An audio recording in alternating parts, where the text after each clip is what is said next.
Hello Australia, welcome to episode 767 of The Couch. We have got a big show coming up. Let me tell you what's coming up. Nisha Seth has got another roadmap to health. She's talking to a naturopath today called Caroline Wallace. Stick around for that one. You might learn something different. Talking movies, Cameron Lynch is back on set helping us out with movies today. Talking travel with Steve Collins. He's back from his tours around the north of Western Australia and South Australia. We talked to him today about Uluru and Alice Springs. Stick around for that. Talking communications on foreign lands by Dr. Paula Smith. She'll be talking to Nisha. And then Bitchin is back as well with Michaela, Steve and Sharon. Music-wise, we've got those brothers coming in. They're called Fox India. They perform their brand new stuff for us. So stick around. Big Couch coming up. 767 starts now. It's showtime on the couch. Yeah, it's showtime on the couch. You can see it from your house. You can watch it from your house. It's showtime on the couch with Fred and the best in town. You can see it from your house. Oh, it's showtime on the couch. Hello Australia, anywhere you're watching us from. In fact, whether it's Adelaide, Melbourne, or Perth here in Perth, or even in Sydney or Melbourne on Foxtel, and of course Queensland. Yes, thank you very much, Sonia, on Wide Bay TV in Queensland. Welcome to The Couch. Thank you for watching. Hope you can stick around for the next hour. Let's get straight into the show today. Nisha Seth is back. She's got a fantastic roadmap to health. She's talking to a naturopath today. Her name is Caroline Wallace. Over to you, Nisha. Thank you so much, Fred. Great to be back with another Roadmap to Health segment. Great opportunity to increase our awareness around holistic health. And I have with me today Caroline Wallace, who is a clinical naturopath. Welcome to The Couch. Thank you very much, Nisha. You're nice and blending in the green, so I think you got the memo, yeah? I know, I didn't realise. Now, in preparation for this segment, you really encapsulate the roadmap to health. Tell us about the role of a clinical naturopath and what you actually do. So, a naturopath, we help people obviously with their health, almost like a GP. We go and see someone for any sort of condition, and then we can help them look at their health holistically and to bring them back to their well-being using different tools, so using herbs, nutritionals, also diet, lifestyle, all those kind of things as well. Fantastic. And like most health practices, there's a number of specialisations, aren't there? Talk us through some of those. Yep. So we see all kinds of conditions, see everything from autoimmune conditions through to gut health, children, hormones. We treat everything, but everyone has something they really are passionate about. I love women's hormones and working through, helping women throughout the life cycle. There's other people that work with neurodegenerative diseases, others that are more gut focused. So, lots of different areas that we can support with. Yeah, and from what I've heard in the area, your approach is very holistic. So tell us about what a typical sort of first consult might look like. Some of our audience members might be thinking about coming to see a naturopath, and this will help them obviously get there. Yes, so the first consult is always a fact-finding mission. So we really delve down into someone's their health history. So we're looking for what's that I've never felt well since moment, or is there something else in their family history that could have triggered off where they are today. So going through all their history, looking at any other tests, if they've seen other practitioners or if they've seen other specialists, where they've been in that journey as well. So putting all of the information together and then looking at where do we go next? Is there other testing that needs to be done, like pathology, so blood tests, or looking at other functional testing, like urine testing, or hair mineral analysis. So putting all of those things together, and then obviously helping with symptoms at the time, but looking at them holistically and finding out the root cause of what's causing their issues. Yeah, that sliding doors moment, where a trigger, when did I feel well last, that moment, how important is that? Do you find with clients that is often, they don't even know when that moment was? They can do. Some of them are very, very definite. And they say 2017, never been well since I came. I got gastro when I was travelling in Thailand. Right. Or others they can't pinpoint it. So that's part of our job, is to really help dig back. And they may find they were living in a mouldy house, for example. And they say, oh yeah, really that's when the cough first started. And then it goes on from there. And it may be years earlier. So then we're looking at something different to what they may have been originally presenting with, but you start, it's peeling back the layers and helping them bring them back to health, but helping people maintain their health themselves as well is really important. So that accuracy is so important because it's a baseline effectively for you to have a targeted plan.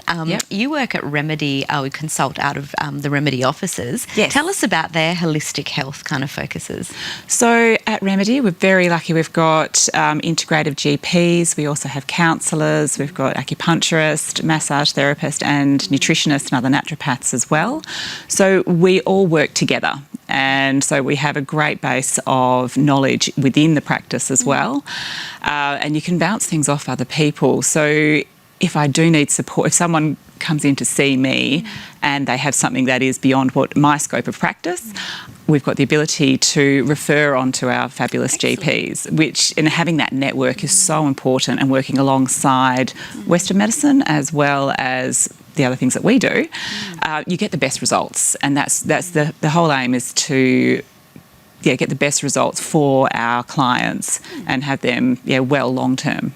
Wonderful. And I was going to ask you why it's so important to have an integrated roadmap, but you have answered that question already. So well done. You're really in tune.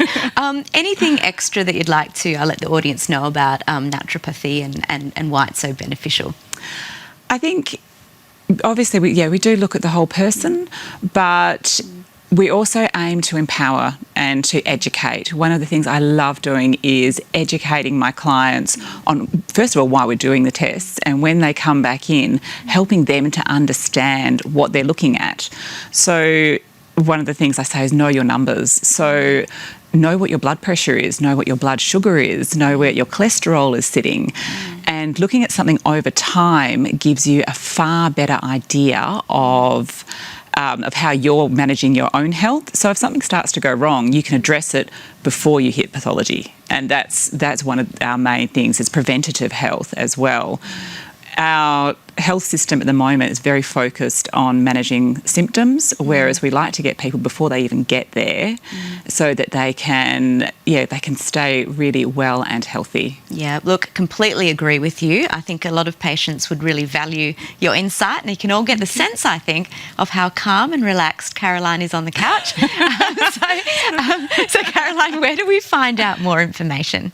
So I have a website, which is carolinewallace.com.au, or the Remedy website, which is remedy.com.au.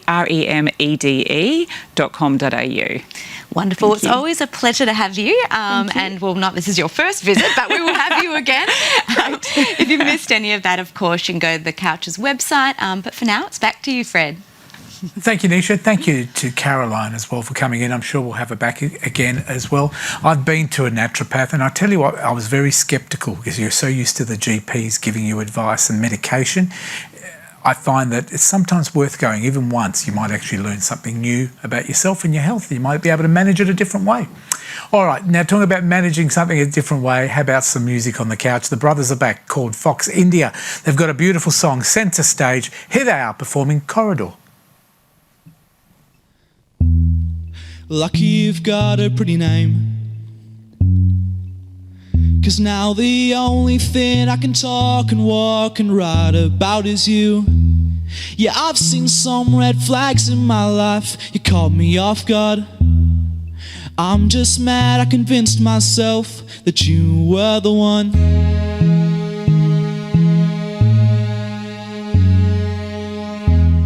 Alright, let's get this started. I've done this a couple times now. I'll just wait until this crushing feeling goes away. Can I just say it's not like me to talk to you? Endurance and respiration is what makes us human.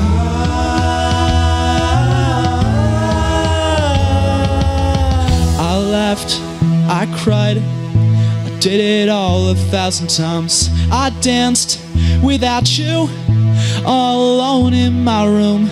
I wrote it down, hoping you would find it. It was a fairy tale, but I guess sometimes that ship could sail. One boy, one girl, a corridor with no words. One boy, one girl, a corridor with no words. One boy, one girl, a corridor with no words. It was a fairy tale, but I guess sometimes that ship could sail.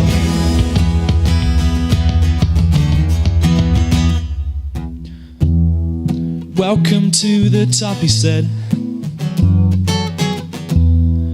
Welcome to a world without you, is what I read. Can I just say it's not my job to talk to you? Pity your soul, years is not your fault.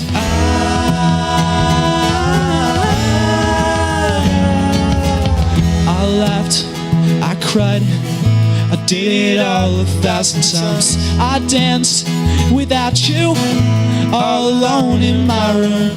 I wrote it down, hoping you would find it. It was a fairy tale, but I guess sometimes that ship could sail. One boy, one girl, a corridor with no words. One boy, one girl, a corridor with no words. One boy, one girl, a corridor with no words. It was a fairy tale, but I guess sometimes that ship could sail. And I, ooh, ooh, oh, and I, ooh, ooh, oh. 'Cause the embarrassment that I took from you is all worth it now. I'm fortunate, I'm a hot red. Baby, you don't need to know my name. 2, 3, whoa.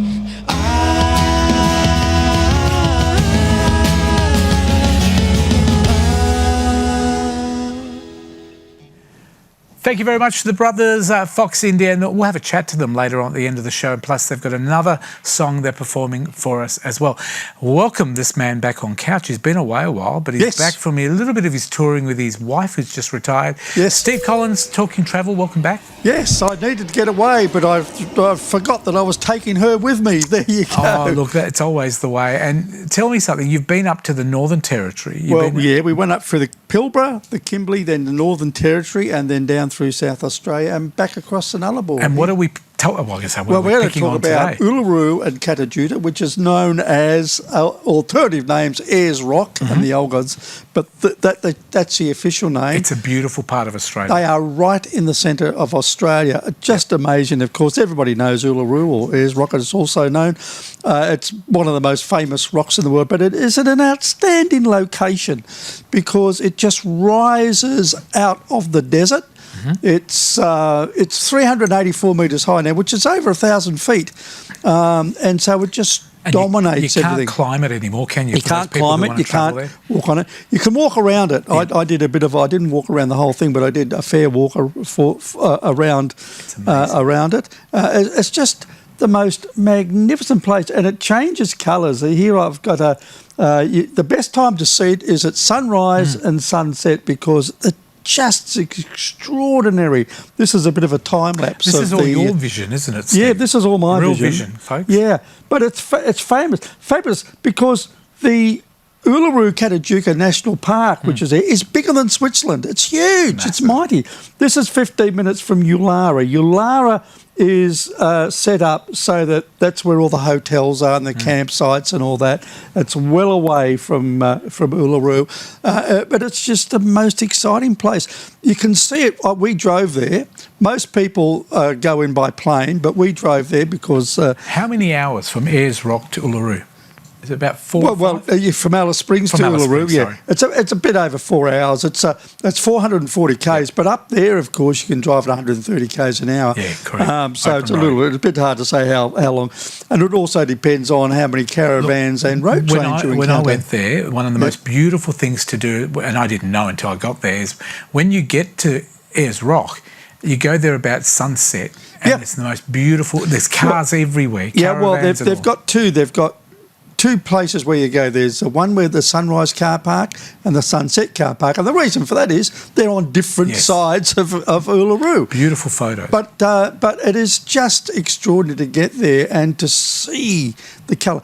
I actually preferred the sunrise because the sunrise, it's just a bit more spectacular because it's black and then all of a sudden the light shines on it. But you can see Just beautiful. this here, it just shows you that it's different. You think it's a flat rock, it's not. There's crevices in there, there's gorges, there's all these holes. Look at that great big slab there that's still there.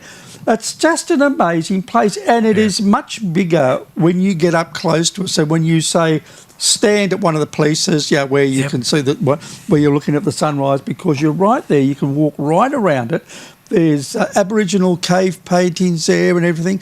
It's extraordinary, and it makes you really proud to be Australian when you are there, It's a because beautiful it landmark. is sensational. And when you get up close to it, you can see that it is basically such an extraordinary place. There's caves in there. It's And you can it's do very tours, sacred can't you, place Steve? to You the can local do- Aborigines. You can do tours with guides all the way around. You can do a free walk every morning. There's at 8 a.m. Wow. There's a free walk, and they talk about not only the rock, but what the local Aboriginal believe about the rock and why it's sacred, etc. Beautiful. And you learn so much about it. But this was 500 million years ago. This was the bottom of a massive sea, and that's how it was created. It was created by sand gradually falling to the bottom and compacting. Wonderful. And Uluru and Katajuka are actually connected underground by this great big slab of rock. But Katajuka is 40 kilometres away. Oh, okay. And I didn't go there when I no, went. well, Tell me that's about 36 domes it's got there. And the amazing thing is about it, the highest dome is 200 metres higher than Uluru. Now, you can't walk on Uluru, but when you get to Katajuka, there's two different walks you can do, which takes you right through it. Now, you see those massive domes there. That was taken from some distance away, but when you get in there, there's this great walk, and you go between these monoliths, and it's absolutely extraordinary that the colour of the rock, you see that there's water there, there's a little creek going through it. And when you go in, it's a really hot day when I did it, but as you go deeper into that canyon there, it gets really cool, and there's an oasis at the end of that walk. It's about probably 1.5 k's, I guess, to walk up there. And it's just extraordinary to be there. It looks beautiful, doesn't it? Not only is it massive, but it's also magical to be there. It's just one of the places you should go to in Australia. See, this is up near the end of it, but you see there's a whole lot of life there. There's a lot of animals there as well. Most extraordinary place. For people who are thinking of going to Ayers Rock, Alice Springs, to see Katajuka, where can they stay? Is there plenty of accommodation? Well, yeah, there is. There's a place called Ulara, which is 15 kilometres from Uluru, and that's 104 square kilometres, so it's pretty big.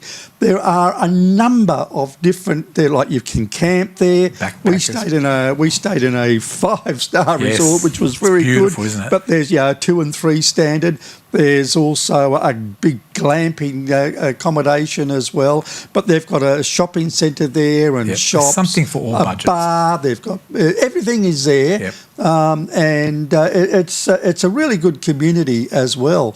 And because the workers live in that community as well. It's just great. So there's plenty to do there, even when you're not out at the rock. And a lot of people sort of go there in the morning and in the late afternoon instead of being out there in the middle of the day when it does get hot.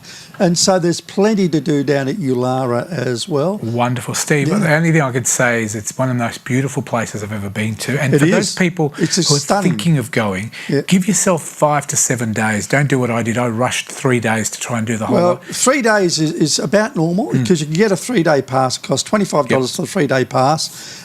Because outside of that, there's not really a lot to see. So you can stay there 5 days and enjoy Just saves enjoy you the hotel. driving a lot, I guess, if you stay an extra couple of days. Yeah. Steve, in a couple of weeks, you're coming back. You've got plenty more to talk about in your travel. yeah. Well, I've done 18,838 kilometres, and a lot of that was just the most extraordinary places. We went to some fantastic. We went to the Bungle Bungles. Yes. We went to this fantastic lagoon in the Northern Territory. We did the Eyre Peninsula and the York Peninsula in South Australia. We'll touch on that in a couple of weeks. What's your website if people want more info? Well, it's my YouTube channel, which is just Tell Me Where to Go on YouTube. And you can go to my website, which doesn't do much anymore, unfortunately. It's still informative. And you know what they say about Alice Springs, Ayers Rock? If you never go, you'll never know.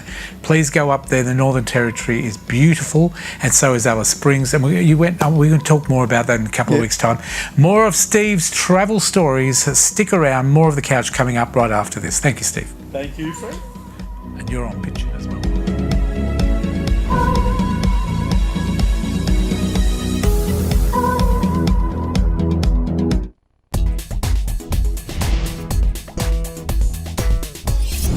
Welcome back to The Couch. Something special on The Couch today. Paul Elwyn, as you know, he's come back to do movies as well, but he is not available. Now, he's very busy doing whatever he is with his family, but today I was lucky enough to be able to score our not so old, but old movie and entertainment guy, Cameron Lynch. Welcome back. It is always a pleasure to have you back in the studio. A pleasure, an honour and delight to be here, Fred. Tell everybody very quickly, what's Cameron been doing since he hasn't been doing The Couch?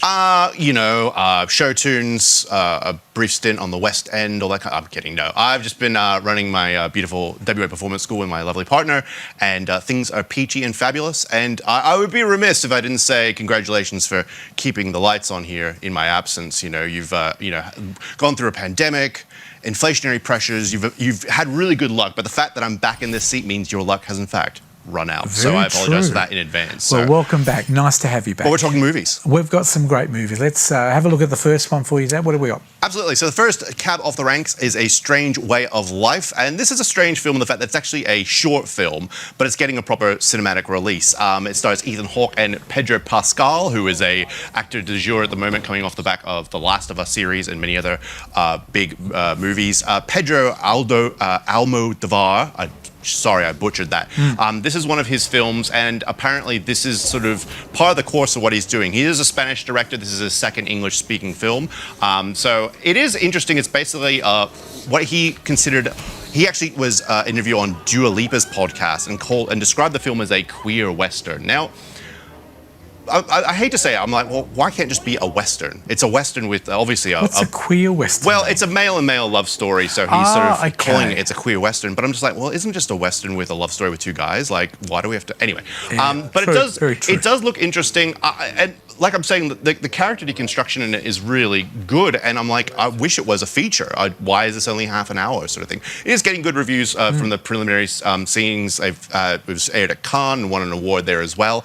But like I said, if you're into, obviously, Pedro's previous work, Almodovar is not Pascal's. This is something that will be up your alley. But like I said, it is a short film. I'm not sure of the actual theatrical release we're getting here in Australia, but that is out on the 28th of October. Bring him home to me. Bring him home to you. Yeah, bring him home to me. Bring him. Oh, bring him to me. I thought you were singing like a country and western movie. I stuffed it up. That's all right. Yeah, that's nothing new. This is a weird film. Now, this is an Australian-produced film. It's actually filmed, I think, primarily in Queensland at the top of this year, in February. But there's really no information about this film at all. It stars Barry Pepper, Jamie Costa, Liam McIntyre, Rachel Griffith, and Sam Neill. And as far as I know, it's a crime movie. I really looked hard for information about this film. There's not much out there, with the exception that the screenplay was written inspired by the death scene of Nicky Santoro, played by Joe Pesci in the Scorsese film Casino. Now, I'm not going to spoil that for anyone. And also, this is a family show. It's quite a gruesome scene, but I'm like, how to conceptualize something based on one scene in one film? It's an iconic scene, but it's interesting. So the production value is clearly there. It seems like a very amazing cinematic effort, especially considering it was made in Queensland. But story-wise, I'm not sure. And again, this is something that's sort of co-produced with a American production house. We haven't heard anything advertising-wise with it as well. So I'm kind of perplexed on that. It could be good. I don't know. You'll have to go into theaters 2nd of November to check it out. Sam Neill, great actor, and I think he's over here at the moment in Perth on the new thing called The 12th. Oh, okay, yeah, excellent. Foxtel, which will be great to see that one. Freelance is coming out as well. Freelance, so this is an American action comedy film starring John Cena and Alison Brie. It's directed by Pierre Morel, who's famous for the Taken films. I really like John Cena. I think that he's kind of at this inflection point where he's kind of just copying what The Rock did as far as like from transitioning from wrestling to acting. But I feel he needs to do something like a Tarantino film and like a dramatic role, because I think he's a really smart guy. He's business savvy. He speaks fluent Mandarin. He's really self-motivated. He's in phenomenal shape for his age. I think he's 47 now at the moment. But this is kind of a by-the-numbers action comedy film. It's not funny enough to be called a funny movie. It's not actiony enough to be pure action. It's kind of just there. It won't be terrible, but it won't be amazing. And I feel that he's kind of wasted in this. Alison Brie's obviously doing this for a paycheck between Marvel films, just being little bit cynical about it. It could be fun. It could be a fun popcorn movie, but I don't know. I feel that talents like these are kind of wasted, but could be an interesting, fun movie for the action fans out there, and you can check that out on the 9th of November. Now, The Marvels is coming out as well. The Marvels. Speaking of The Marvels, I just don't have the energy for Marvels anymore. It's been overdone. I'm all Marvel's out. I don't want to have to do homework before I see a film. I'm sorry. And I'm sure these movies do a great job at explaining the backstory, but essentially, Carol Danvers, Captain Marvel, Monica Rambeau, and Kamala Khan, Ms. Marvel, are coming together on the big screen to share. And there's not much to do. In the film, Danvers, Rambeau, and Kamala team up as they begin swapping places with each other every time they use their powers. And that's it with the extent of the preview. Yeah. So I don't know if there is going to be, obviously there will be some sort of big baddie. Do you reckon they make a lot of their money just from the franchise itself? The word Marvel. Yeah, absolutely. I think so. And like back in the day, if you think back, to cast your mind back to 2007 when they had the original Iron Man film, like that was groundbreaking in the superhero genre, but they had a story to tell. Now I think they've got characters that they need to just sort of come up with stories to push those characters out. If it's a good story, and I'm not saying with this specifically, but I'm just saying like after all this like ninth wave Marvel stuff, and if it's a good tale, then that's fine, but I don't know. And again, obviously they're pitching to Marvel fans or superhero fans. They've obviously got a baked in fan base there. It would do well no matter what we say, but I'm with you. It kind of gets to the point, it's like, who wins is the person who just punches the other guy harder. So, and I'm not going in thinking it's like some sort of amazing intellectual dissertation, but, if you like Marvel films, you're going to probably love this, and you can obviously check that out same day as well, the 9th of November. Thanksgiving is coming up. This is a good one. Yes. If you like that type of movie.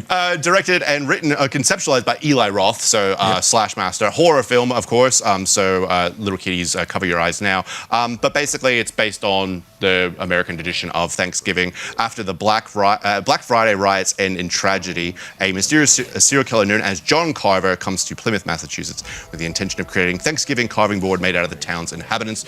For Australians playing at home, John Carver was one of the head pilgrims who founded the Plymouth colonials off the Mayflower when they arrived in 1620. So this is pitching very much to an American audience, obviously. This was actually conceptualized off the back of the 2007 Grindhouse film. This was like a fake trailer that Eli Roth made. Oh, really? And there was like a lot of scuttlebutt online through Reddit and online forums that they were going to make this film. And he said, I wanted to find the right time for obviously the funding and the right story for it. It stars Patrick Dempsey and Alison Ray, who I think maybe are a bit wasted in this role, but it looks like, kind of by the numbers slasher film, but it could be fun depending on sort of how creative you like your slasher films to be, and how American-centric you are. Not coming out on Thanksgiving, though. 16th of November is the Australian release Surprising. for that. Yes. And of course, The Hunger Games, talking about a franchise. Yes, Hunger Games, the ballads of remakes and, Songbirds and Snakes. So this is the 5th installment of the... Yep. Look, I'm going to level with you here. When they made these movies, they didn't pull down a chart and have my face on and go, we need to make films for this guy. This Yep. is for young teenage sort of, or young adult. That's their market. Literary type sort of thing, and they love these types of films. This is actually, as far as I know, a prequel to the original ones. Not too much can be said. Stars Tom Blythe, Rachel Zegler, and Peter Dinklage. People who love the books obviously love this. In the dystopian future, though, everyone has remarkably good skin I and noticed that. in really good shape as well. Like no combination skin with No an oily overweight. T-zone. Basically. But I don't know. It's like Peter Dinklage is a little person, but his character is called Highbottom. It's like, is that good writing? I don't know. It's and Coriolanus Snow. And when he says the snow is falling in the line, I'm like, that's a bit on the nose, sort of thing. So, Interesting. Coriolanus, actually, his name is an anagram for low, I can sour, which is kind of the look on my face when I have to watch shows like this. But again, it's not for me. It's probably for the fans of the genre, and you can check that out also on the 16th of November. And I reckon the name, they probably could have shortened it and probably achieved a bit more. It's too long. Very possibly. Thank you very much. Now, let's have a look at the top 5 movies as they were watched this week around Australia. Top 5s. We have number 5, The Expendables. Number 4, Teenage Mutant Ninja Turtles Mutant Mayhem. Number 3, The Creator. Number 2, Paw Patrol, the mighty movie, finally getting its due. And number 1, The Exorcist Believer. Thank you very much, Cameron. If I can ask you one question, what's been the best movie you have seen since we haven't seen you? Oh my goodness, that's a tough call. In the last 4 years. I'm drawing a caught blank. I'm really sorry. Nothing. that speaks We'll have to poorly check out either to Rotten my memory Tomatoes. or the state of cinema as we see it now. So. What's the name of your school that you the WA Performance School. work at? Yeah, thank you very much. Please check you. them out. Thank you for coming in today. My We really pleasure, as appreciate it. always. Cameron Lynch, always wonderful whenever he's on the couch. We love having him here. We'll have more of the couch, more wonderful coming up after this. Dr. Paula Smith. See you then.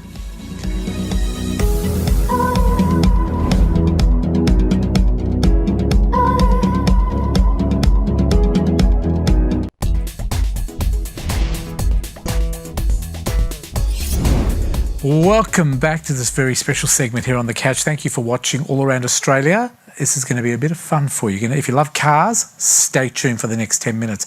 Nisha has got a very special man. He's a police officer, working police officer. His name is Sergeant Mike Pearson, and he's got a fantastic segment about cars. Over to you, Nisha. Wonderful. Thank you, Fred. And we all know road safety is a really important topic, and we do have a very special guest today. I'd like to welcome Sergeant Mike Pearson to the couch. Nisha, hello.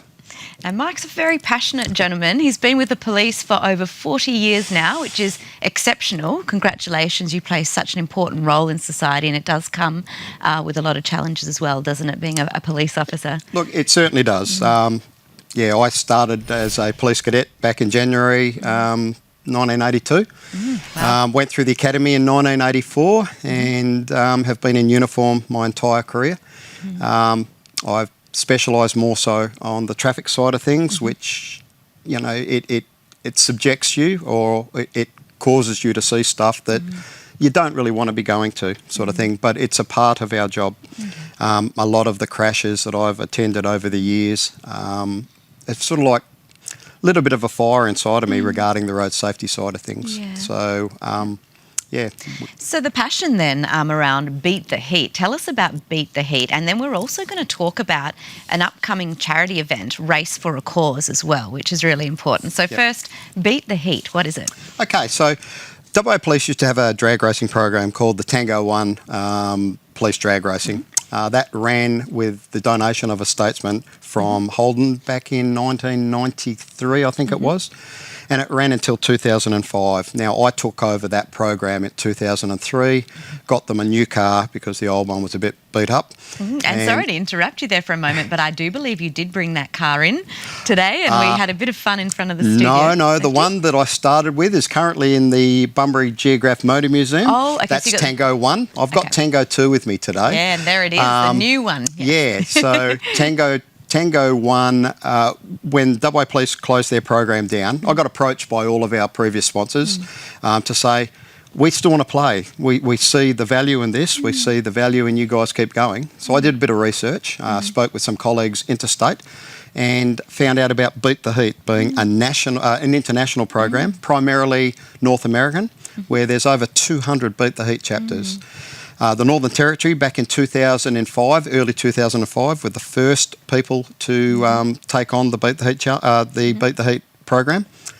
Mid 2005, I took it on, and then I've helped South Australia and Victoria become Beat the Heat chapters. So there are 5, including Queensland. There is now 5 Beat the Heat chapters running underneath that international banner in Australia.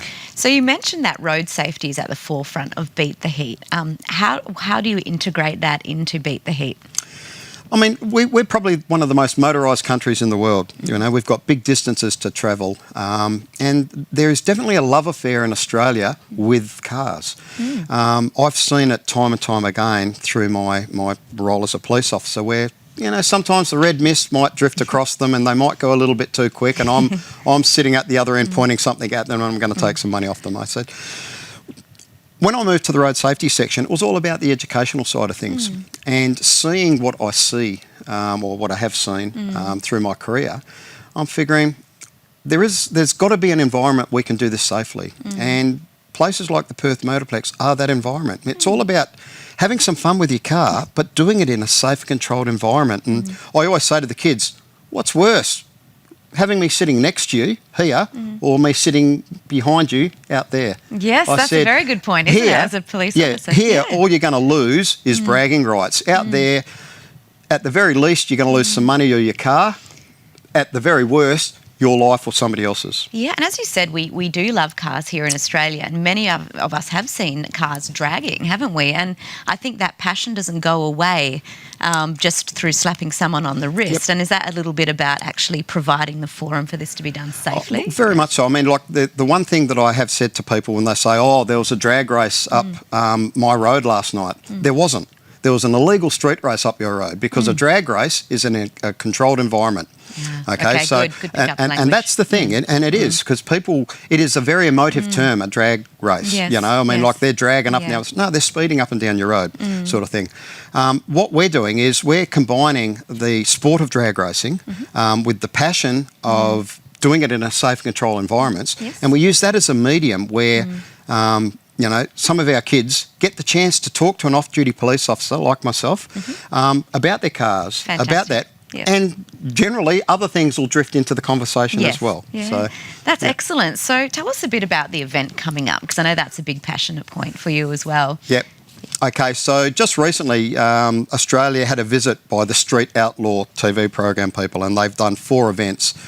Andy and I come up with the thought of, during that there, seeing how approachable they were to having a community challenge. So they pay for us to go racing, and we do this best of 5. Well, Street Laws didn't want to have a bar of it, so Andy and I had a bit of a chat and thought, no, we're going to do this in our own right. So we approached the Motorplex, and they were stoked. So basically what we're doing, Andy has got a beautiful black Mercedes. It's a little bit quicker than Tango 2, the car I've got out the front here. Yeah, but our class of racing is a dial-in class racing. I reckon, I'm seeing it going. It's the best of 5. Looks pretty good. I reckon it's going to be 2-2 going into the final race, and then it'll be all bets are off. We're going to try and kick her butt. Do you know what? I think you said to me earlier as we were walking in, when you get that helmet on, the competitiveness comes on, and that's the excitement you see at the speedways and stuff, and the races, right? Yeah, and for us, like, this is like we love what Andy's doing. Her charity being Breast Care WA, and she is a survivor of breast cancer, and she's just you wouldn't meet a more lovely lady. And she's a bloody good racer. She Amazing. really is a bloody good so tell racer. us about some of the races, Yep. because you've got quite a diverse team, don't you? Or teams. We've got lots of teams. Yeah. My team alone, I promote ourselves not as a police drag team, but we're a community-based drag team because I've got half police officers and half community members. I've got an accountant. I've got a retired principal. I've got a project manager. I've got a mental health care worker. See, they all want to unleash their energy. And all of these people have been touched by road safety. Yes, Okay, yes. so they've lost somebody or something like Very that. They have a passionate. bit of a passion for what we do. And that's the whole point of it. Not all of them are drivers. Most of all of the officers are drivers, and we've got a couple of the non-police officers that will always also get into the car and have a bit of a pedal as well. So, yeah. Fantastic. So it jumps across occupations, if you like, and I'm hearing it's for purpose and passion, Yep. but it's also, I guess, you learn a lot about driving, I would imagine. Even if you're not driving, you're learning. I think the big message here is a safe and controlled environment. Okay, that is the big message, and that's what we've always pushed. And the charity challenge for us is we love our sport, we love our venue, and I love what I do with Beat the Heat. Andy does such a great job with Breast Care WA. So she's racing for Breast Care WA, and I'm actually racing for CareFlight, who do a fair bit in the communities, and we want them, that they're going to be the recipient of whatever we win. It's best of 5 races with the winning team getting 60% of the pot. So as it currently stands now, we've got Wow, look at that. just about $5,000 in the pot. So if it wasn't to grow, and I'm really hoping, guys, it grows. Yep. If it wasn't to grow, the winners team will get a $3,000 cheque, and the losers team will get a $2,000 cheque for their charities. Oh, look, So, and what a great cause and excellent. So in terms of the future, just quickly, what are you hoping for in the next year or two? We want to keep pushing Beat the Heat. We want to do more regional stuff.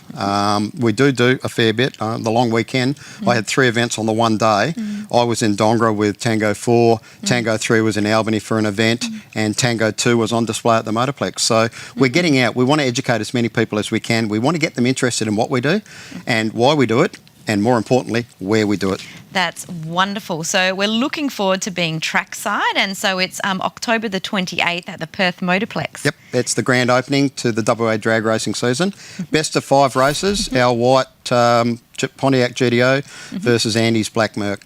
Wow, and what will the atmosphere be like? In a few words. There's going to be a fair bit of sledging going on between the two teams. So, yeah. And I can tell you, when we heard that car start the engine, a few people jumped out of their pants. So I think that's going to be very exciting. And of course, it's not possible without your sponsors too, right? 100%. Yes. Perth Motorplex, Holden, All Fast Torque Converters sponsor both cars, Active Automotives, I've got Custom Mechanics, I've got a Sea Containers WA or Total Containers, Yeah. AmCap Distribution, AC Delco, a major sponsor. So, yeah, and these people give generously, and they have been with me, these people, well over a decade. The same sponsors. They want nothing in return. They just believe in the message that we're putting out there. So, God love them. Mwah. Well, Mike, that's a strong indication that you're doing great work. So Thank you. keep it up. Look forward to attending. I'm going to come and visit and ride in one of those cars. I think it's going to be a lot of fun. But of course, that information, if you're looking to attend, you can of course go to a couple of different websites here. You can go to www.beattheheatwa.org.au or therapyonwheels.asn.au as well. But thank you so much, Dr. Mike Pearson, joining us on the couch. Great work, and we'll look forward to hearing more from you perhaps next year on the couch. Thanks, Nasha. Thank you very much. Wonderful. Okay, if you've missed any of that, you can go to our couch website. But for now, it's back to you, Fred. And I love the fact you've promoted him to doctor. Sergeant. Sergeant Mike, because she's so used to being a doctor herself, of course. I say she doctor? I'm a doctor of life, Fred. But Michael, she never calls I me think- Dr. Fred. I think- Dr. Fred's got a ring to it. I think reckon so that- highly of police officers and what you do You for do our now, community. yes. So, yeah, Doctor, Sergeant, all important. Thank you very much, guys. Mike, just a quick question. If people want to become members of Beat the Heat, how do they do that? Okay, so we do have a cap membership. Yep. We encourage people to come and have a talk to us. We'll get them down to have a bit of a look-see. They have to understand the commitment that they will be putting their hand up. It's not about driving the car fast. Correct. It's about the message. We spend a lot of time sitting there. And when you consider a drag race in that car there, if that car is on song from the start to the finish, will take 9.8 seconds. So you will spend hours upon hours standing next to it, talking to people. 9.8 seconds sitting in it, making a lot of noise. There you go. So contact Beat the Heat. If you want more information, Nisha, you won't be able to do it. She just wants to drive the car. That's all she wants. Passenger seat, maybe. Good on you. Mike, keep us informed. Come back on the couch again. We'd love to have Beat the Heat involved with the couch in the new year as well. I would love to. Thank you very much, Fred. Good on Thanks, you. Nisha. That is, of course, Sergeant Mike Pearson, of course, Beat the Heat and Therapy on Wheels as well. They do great work in the community. So does Mars Garage. They've got a brand new song. It's called I Need You. They're 5 brothers, the Minatulo brothers. Here they are performing centre stage.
Thank you very much to Mars Garage. Catch them again next year on the couch, or check out their website. Of course, they haven't got one yet, but if you do need to contact them, you want them to perform at your wedding or your parties, contact us here at the couch at thecouch.com.au. We'll take a break. More of the couch coming up. There it is on screen right now, our website.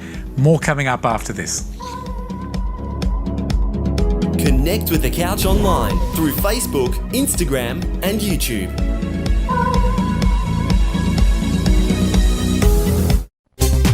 Come chill on the couch with us. Welcome back to the couch. Always nice to have your company. It's time for us to talk expert communication, especially when you're in foreign land. And with us today is Dr. Paula Smith, and with her is our very own Dr. Nisha Seth. Over to you. Thank you, Fred. Well, I'm not a doctor, I'm a psychologist, but thank you so much. Buongiorno. Can you guess where our very special guest has come from? Where have you been? I have been to Italy. Well done. And buongiorno to you too. Although it was afternoon now, but that's all good. Merci beaucoup. Oh, that's French. I was going, what? So you've been all around Italy. How was the trip? Yeah, had a fabulous time, but it's nice to be back, and I hope you missed me. We did. We definitely That's did. good.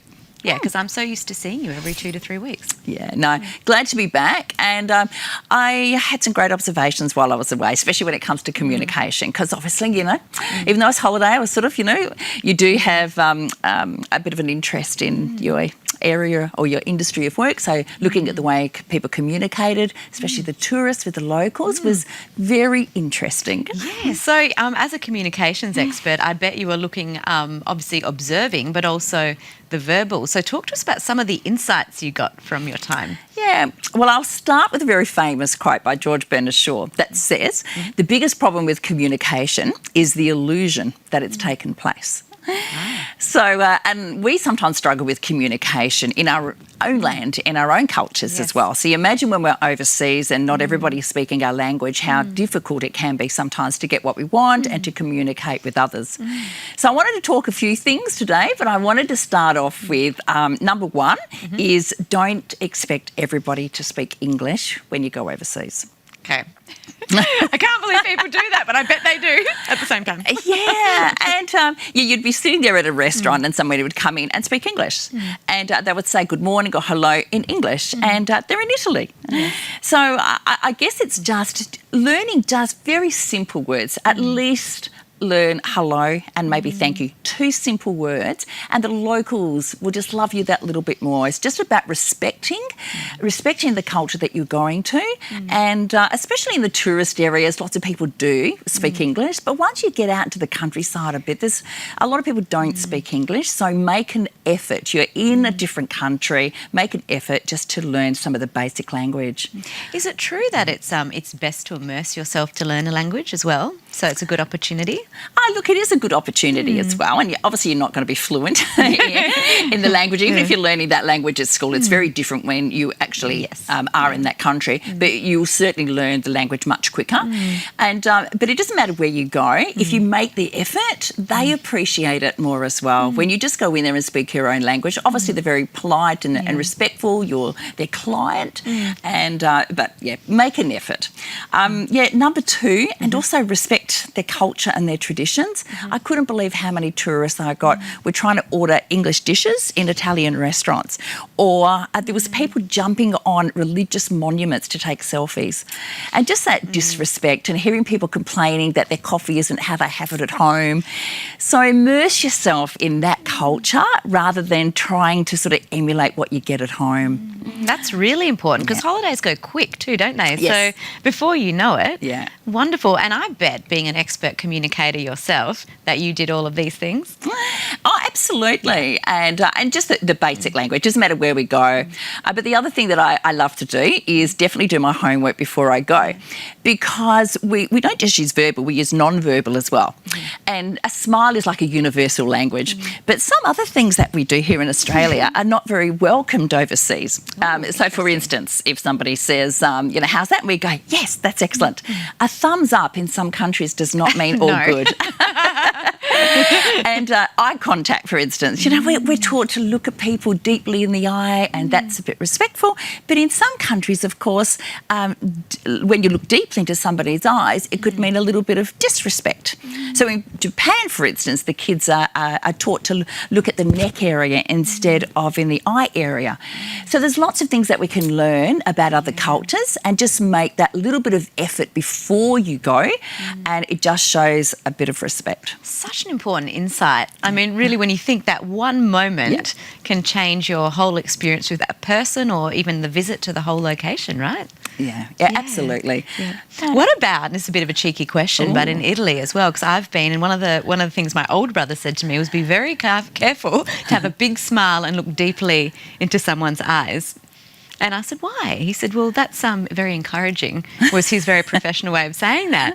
I don't know, do we have kind of concoctions of a few things together, like what we do with our expressions and what we say that can be taken a different way? Well, I think language isn't just verbal and it's not non-verbal. It is about the whole package. Yes. So if I was looking deeply into your eyes, smiling, which would be very different to me, looking deeply in your eyes, smiling and leaning forward. Yes. That would be the added allure. And I don't think that's just in Italy. That's everywhere. So just do your homework, and even something simple. I think in Germany we count here, using our little finger first. 1, 2, 3, 4, 5. In Germany, it's the opposite.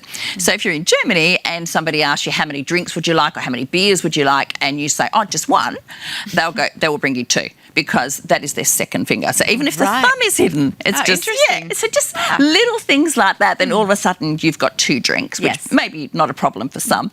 So, but then it could, of course, save a few arguments as well, and a few dollars as well, from the sounds of it over there.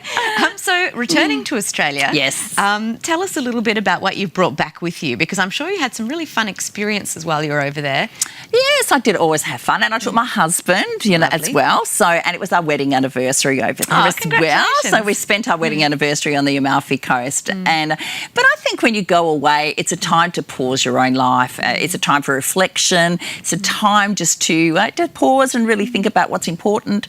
So I think when anyone comes back for an extended holiday, they come back maybe a little bit inspired, and which of course I did. So I mean, I love what I do anyway. But I hit the ground running when I got back with the appreciation of the life that we have here in Australia. Fantastic. And you're a very accomplished author, and I'm sure you've got lots and lots of clients. You're finishing things off for the end of the year. What's in your plans for the next sort of 3 to 6 months? Well, it's a bit of a race to the end of the year. So November's pretty busy. So this week, for instance, I'm working with a large organisation teaching their key people how to present well. And I'm also delivering my premier speaking program, which is called Neuropresenting, which is fantastic. presenting. I saw that. Oh, did you see that? Yeah, presenting with the brain in mind. So I do that a couple of times here in Perth. And hopefully in New Zealand in a few months as well. I'll be going to deliver that 3-day neuropresenting in New Zealand as well. But there's conferences coming up, there's trainings, there's lots of stuff happening in my personal life. My son's getting married soon as well. Congratulations. Yes. That's a lot of organising for you. No, they're very organised. I'm just an observer, which is great. I'm here to support, but so lots going on. Fantastic. And but like I said, if you go on holidays, I think we come back to Australia in this beautiful country, and we appreciate all that it's got to offer. Yeah, that's great. Gratitude's so important for our mental well-being, right? Yes.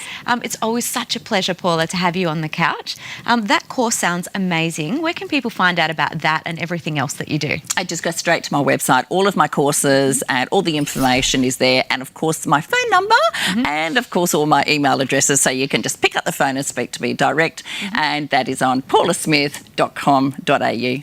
Fantastic. And we look forward to seeing you again very soon, Paula. And all the best with the course. I'll definitely look into it as well. Yeah, terrific. I'll see you in a couple of weeks. Fantastic. If you missed any of that, you can go to thecouch.com.au, of course. But for now, it's back to you, Fred. Grazie Paola, grazie Nisha, benvenuto and ciao. That is it. We're going to go to a break actually, not ciao for the show. Ciao! After the break we have the bitchin'. See you then. Bye-bye. Connect with The Couch online through Facebook, Instagram and YouTube.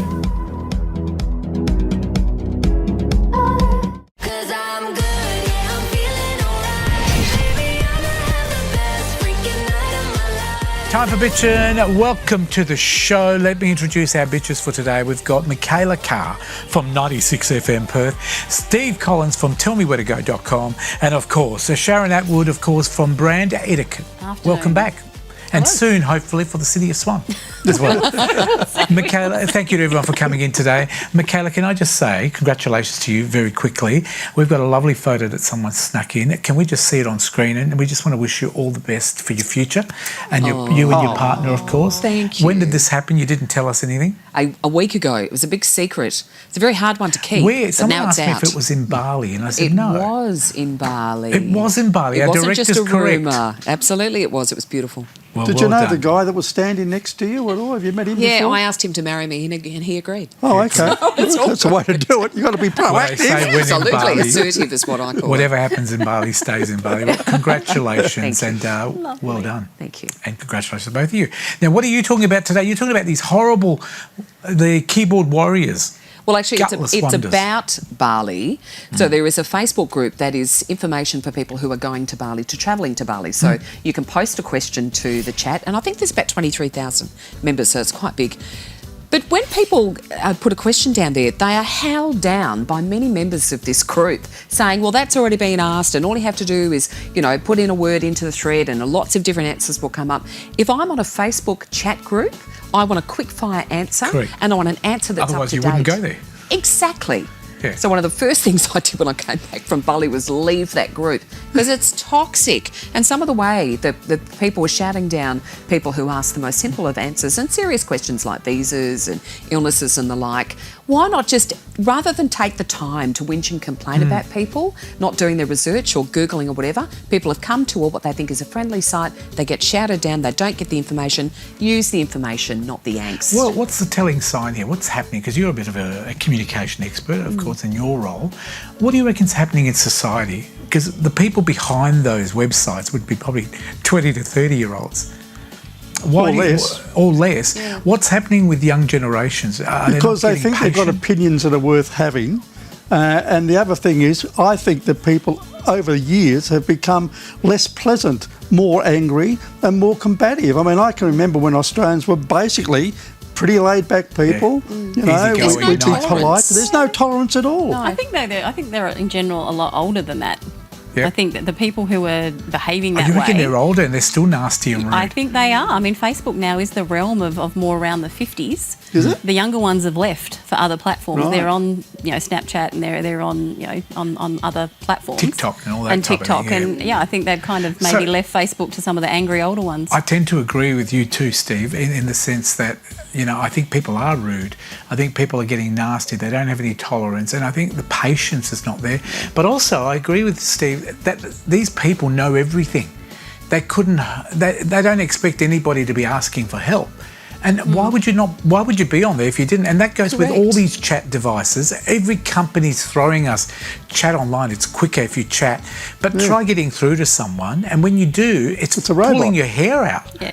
But if you think Facebook's bad, go on Reddit. We're That's all worse. busy people. We want instant gratification Quick if we can get answer. it. Yeah.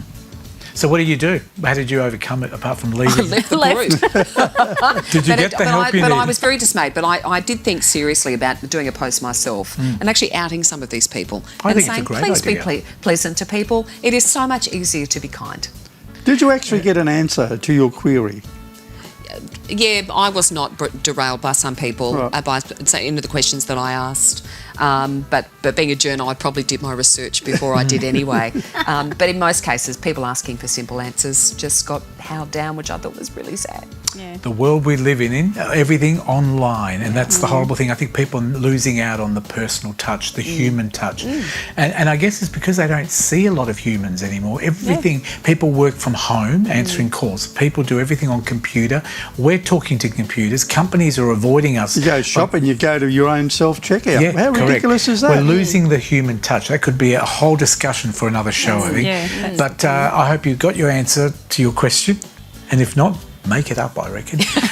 Steve Collins, what are you talking about today? I believe Qantas is putting up their prices. Yeah, Qantas and a lot of other airlines because of the problems in the Middle East at the moment. Now, the problems in the Middle East are between Israel and Palestine. I don't have an opinion on who's right and wrong, but neither of them are oil producing companies. So how come that is having an effect on oil prices? And the other thing is, I mean, I've had to go at Qantas because they're basically become a corrupt organisation over the last few years. But my wife the other day, she was looking for fuel. She saw a fuel, she uses ULP, was $1.74 one day. The next day it was $2.04. How does it rise 30 cents in one day, when there's this minor skirmish? Gouging. Yes, of course it is. But surely we should have some sort of regulation about that. I could understand if, say, Iran and Saudi Arabia are at war together. Well, that's going to affect oil prices, isn't it? But Palestine and Israel, where they don't produce and fuel. Ukraine as well. I mean, the ridiculous assertions that everything goes up because of the Ukraine war, and now Palestine and Israel. I tend to agree with you. I find it's funny because when I used to work in a petrol station, we'd order the fuel, it would arrive, you'd write a check, and that would pay for it. So that petrol would last you maybe a week or two. So you've paid for it, say, back then it was 32 cents a litre, for argument's sake. Why would you have to put it up if you haven't sold any of that fuel? The price you got it at was cheap. And I reckon, to your answer, Steve, why isn't there regulation on this? There should be regulations on fuel prices. Because governments make more money every time they put the price up, they get more tax. And that's what it is. Well, that's what it is. There's 22 cents in the litre, or 22% in the litre exercise tax, which is excise tax, not exercise. Texas is probably very fit though at the moment. Do you know the airlines are just looking for excuses to remove services, remove customer service, expect people to expect less, but put up all their prices. And I think it's ridiculous. Or make products smaller and charge the same amount. It's ridiculous. I agree. All that palaver about Qantas not letting Qatar Airways have more flights into Australia. Who was the airline that repatriated Australians? That was my argument. From Israel, it was Qatar. I copped so many people on 6PR bagging Qantas out. And then I said, well, who was the one that saved people's bacon? Exactly. Qantas, the Australian airline, which isn't even government-owned anymore. So I think people need to pull their head in sometimes. Qantas does a great job given the circumstances they have to work within. They'd have to pay their staff Australian dollars, not Indonesian or Malaysian. The money here is a completely different system. Our health and safety is different. Our health regulations are different. And I think if we expect Qantas to survive, we have to also cut them some slack. Except that what Qantas did was they turned a lot of their money into profit. They bought their shares back at a much greater price. It wasn't spent on new aircraft. It wasn't spent on technical issues. It was spent on going into the pockets of shareholders. Sharon, what do you reckon? You're sitting quietly there. I just think, listening and paying attention. It is one of those things, though, where you see any time a company can take advantage of some kind of global situation or some circumstance, they do. And whether that's to affect the price of fuel, affect the price of, of airfares, if there's some slight justification for it, they seem to take it. I agree. And we're left questioning it. Supermarkets are doing it as well. Blueberries one day at $12, next it's $8. Now all of a sudden they can't give them away at $5 because they've made their gouging and nothing's changed. No. And all of a sudden they're trying to sell and they say no one's buying them anymore. Let's drop the price to $5. And they were still sitting there at the higher price. So I would like to see airlines but introduce meals again. I'd like to also get rid of this ridiculous cost on extra luggage, and maybe that can restore a little bit of the trust people used to have. You pay for everything now, whether it's a seat, the luggage or the food, or even a glass of water now it's hard to even get. So I'd like to maybe see that on airlines before they put up the fuel excise as well. Bring a bit back. Sharon, what's on your mind? On my mind, there's a teacher, this story, it comes up all the time, but a particular one with a teacher in the US who was basically put on a couple of weeks' leave when the school discovered she had an OnlyFans account. She's ended up resigning and coming out saying, well, she didn't care. She'd earned $1.5 million so far this year.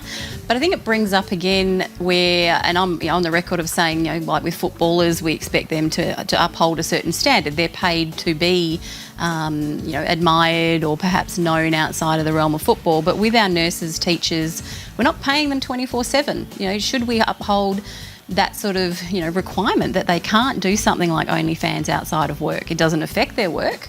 So is it fair where we've seen them have to leave the profession because they're supplementing their income through platforms like OnlyFans? And I don't think it's a fair standard. Well, And- Fred, yep. you've got an account, haven't you? Not an OnlyFans. Quite just a different type of account. Are you one of my customers? No, but Maybe that's how I know. You know, Tash, is it? The lady that's Yeah, the Tash vegan. Peterson, yeah. She does a lot of things without her clothes on, right? Yeah. And I was brought to the attention of this. And basically, she makes so much money out of that.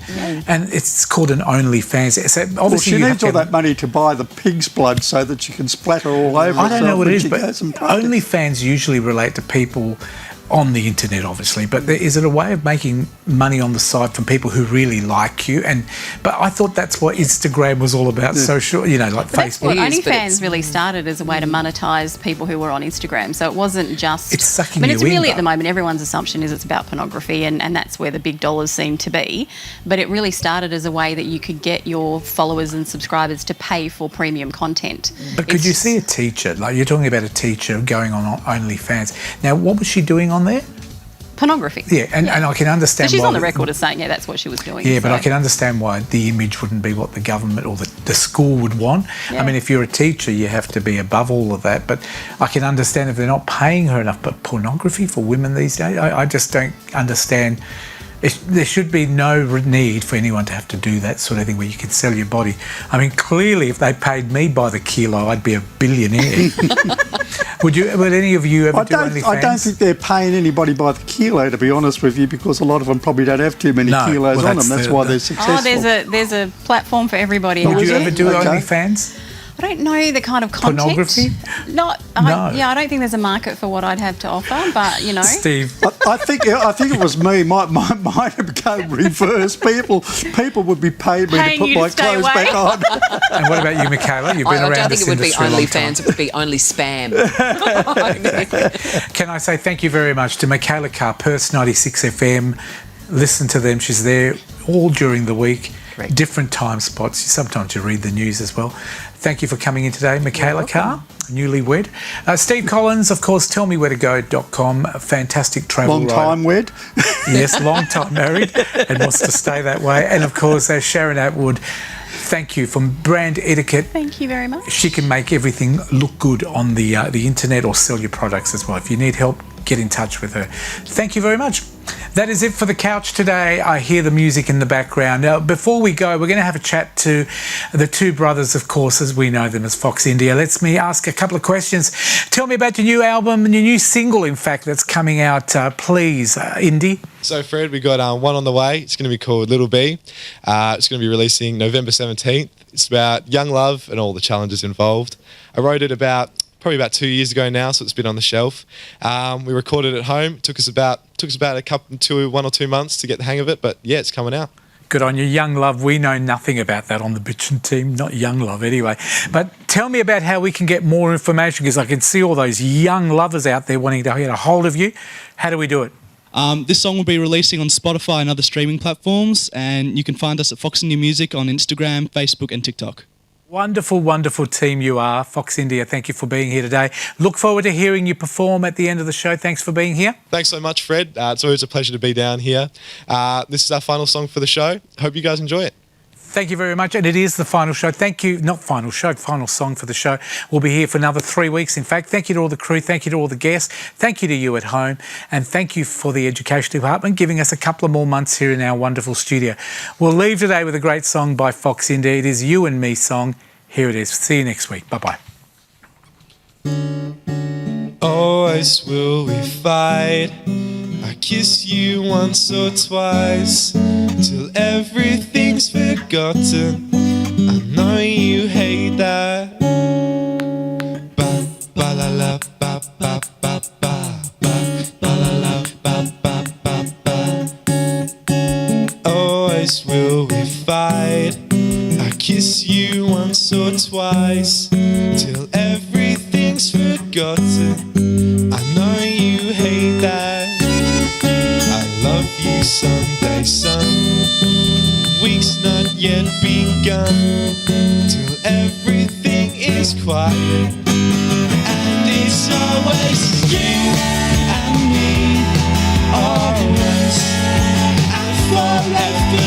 You and me, always and forever. Ba ba ba ba ba.